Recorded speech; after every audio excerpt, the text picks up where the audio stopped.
6 amazing women on the Nari Shakti show, 6 incredible episodes. It's been such a great start. Every woman who's been here on the show has left me inspired. She's left me infused with so much positivity and energy that I really feel it's important to recap those. Recap the takeaways from each of those episodes. And that's what we're going to do today. So let's take a few minutes to recap the takeaways from each one of those episodes.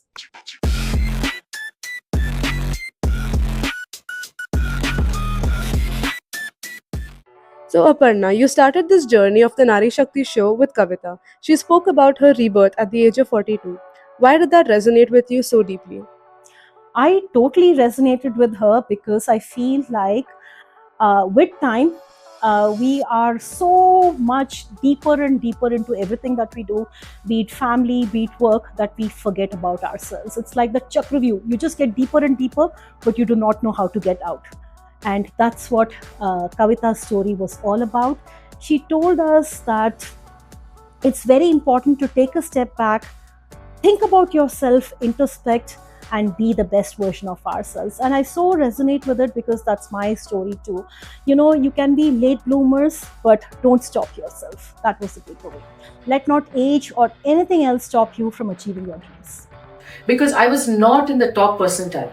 I was a 60-70% student. You can imagine. In those days, if you're 90, it's everything. So I always felt I was average. Kavita can not do anything exceptional in her life. And that's how I lived my life. And suddenly I started realizing, what the hell? I have potential. I have dreams. I want to do something. I have a voice. See, we ask for a seat at the table, but if you don't have a voice to speak your words, where is it going to land? And I started using my voice because my mentor was also in communication skills. I started working with him. I worked with him for 10 years in business development. Realized my skill set was in sales, in speaking, in connecting with human. What is sales? Telling people, solving other people's problems. Started rediscovering who I was, and that's why I call it a rebirth.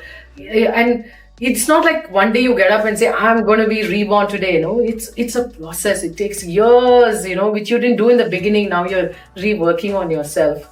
So that's my little bit of my rebirth story, which I feel really, I started living my full potential. Not that my life was bad before that. I don't want people to think, oh my God, so sad. No, it was good. But this is my life I'm living, not other people's life. Not, checking boxes for other people, but for myself. What do I want to do? And that's where everything else was born. Confidence, awareness, dreams. Then we moved on to Shreya Krishnan, who brought in very different energy. She brought in a lot of data with a lot of emotion and a lot of mythology. What did you think about that? I felt so recharged after that episode. Shreya is a powerhouse, so multifaceted. And she weaved in mythology so beautifully. She talked about Ardhanarishwarar. When you really think about it, it's man and women as equal. And we're talking ages ago. And she also mentioned about Kali being the goddess of anger and Shiva being the goddess of dance, and when that switch happened. So really think about it. It's very important to walk hand in hand, men and women together, to make the change for men and women to be equal in society. And let's not wait for someone else to make the change. Let's be that someone to make the change. I think a lot of people mistake feminism, and I keep saying this, feminism is for everybody. True. Right? The minute you say feminism is not misandry, it's not man haters as they perceive to call it. Then we had Germana Menon, who launched her consultancy Novatech during the height of COVID, a time that most would call risky. She highlights how she-commerce is driven by women who solve their own problems, as a result solve everybody else's. What is your take on that? Germana's episode was very eye-opening. She emphasized the importance of women taking charge of finances, something that traditionally is thought of belonging only to men. And another very interesting thing that she said was, it's not rocket science, only rocket science is rocket science. And now Indian women are in space too. So finance is something that we absolutely have to own and take charge. So ladies, let's do it. Truly differentiates a woman-led brand from their male counterpart. So most entrepreneurs, and I'm sure you also did, solve a problem for themselves, and while trying to solve for themselves, they realize there are many people like them, customers like them who do it. the difference is that women, I think, tend to look at things in a very minute fashion. So they get into the nitty gritty. So I see a lot of women-led brands focusing on very different kind of niches. You know, say acne problem if you're a beauty person. I love talking about women who are doing curly hair products because I can now manage my hair, as you can see. So you know, those kind of ask you products. about it. So that's the thing. Second is that as women, we tend to have multiple roles, a lot more roles than a man would have at the same stage of life. You know, Very true. we are a wife, we are a mother, we are a daughter, we are a daughter-in-law, we are an aunt, we are a niece.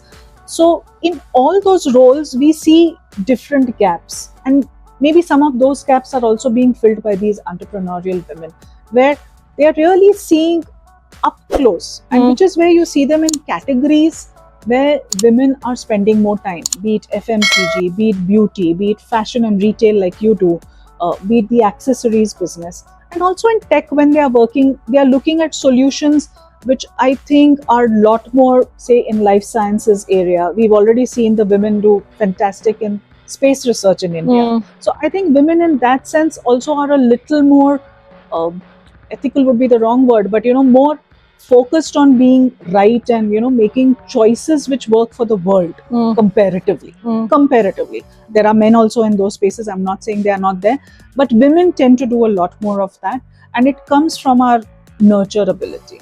Up next, we had Sharmila Munch. What do we say? She's a force. She's proving that you can lead CSR for global giants while running a marathon in a sari. What are your views on that? Healthier women are happier women.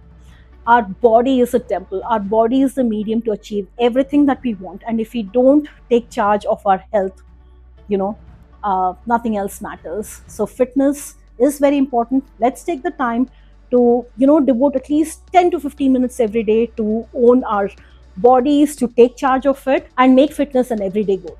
I just felt that, I wanted to launch Sales Lakshmi for the rural women, and they learn in Hindi and in Marathi or English.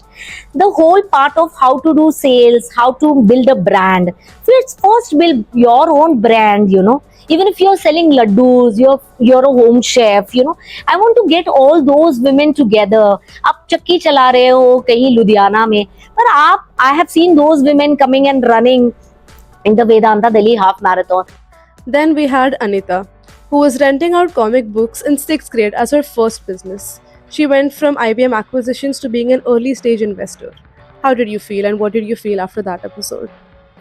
Anita to me stood for power. And a true leader is one who's not just leading the race, but knows to give back. And she left me very inspired.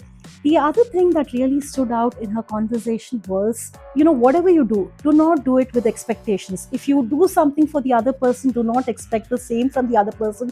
Do it with absolutely zero expectations and you will be at peace. So those are two things that really stood out for me. So what would you actually tell women who have ideas, who want to be entrepreneurs, but are not sure about the risk-taking part?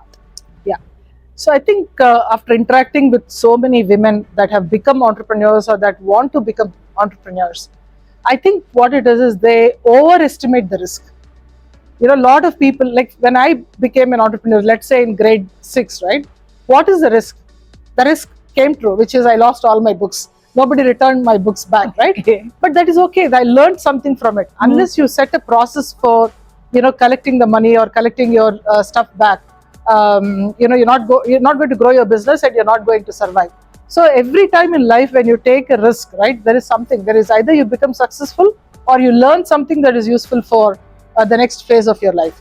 So I feel women overestimate the risk, and that is the difference between men and women.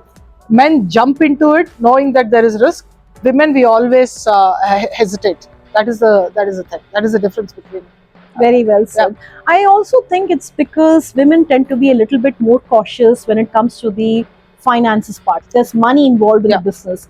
So what is it that you want to say? Because they feel that, once money goes away, it's not going to come back. And there's a lot of guilt that we are left with. Yeah.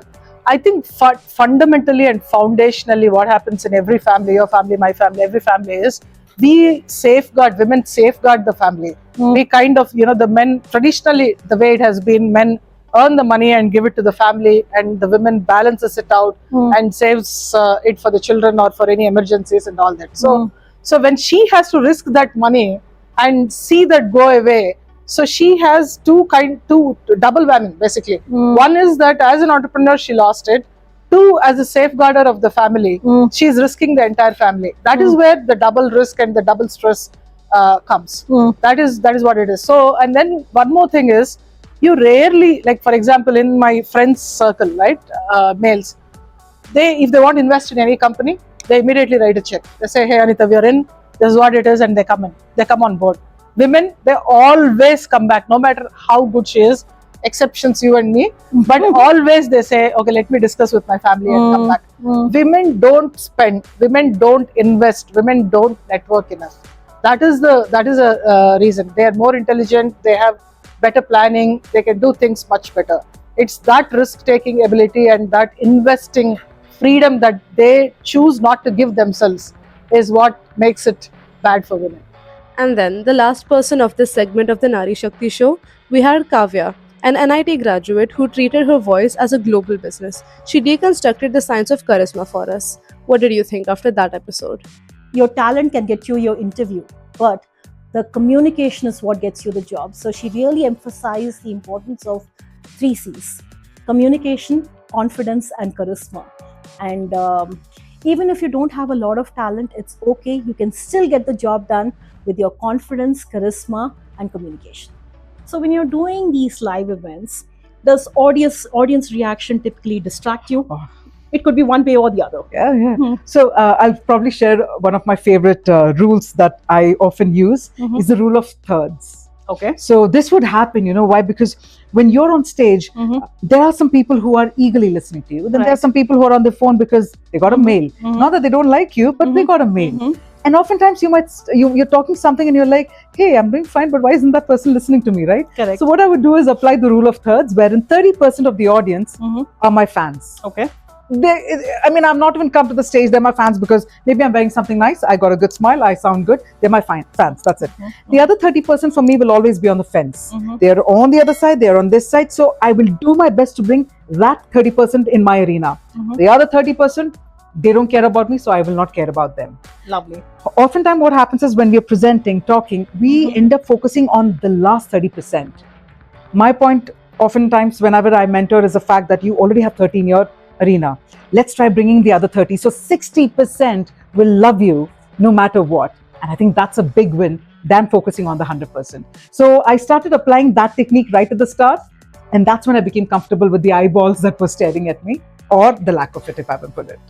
So finally, Aparna, the way we ended all of these other episodes, let's ask you this time. What does Nari Shakti mean to you? Thank you, Raksha, for that. It's very simple. Shakti is power, so unleashing our true potential, and the word Nari.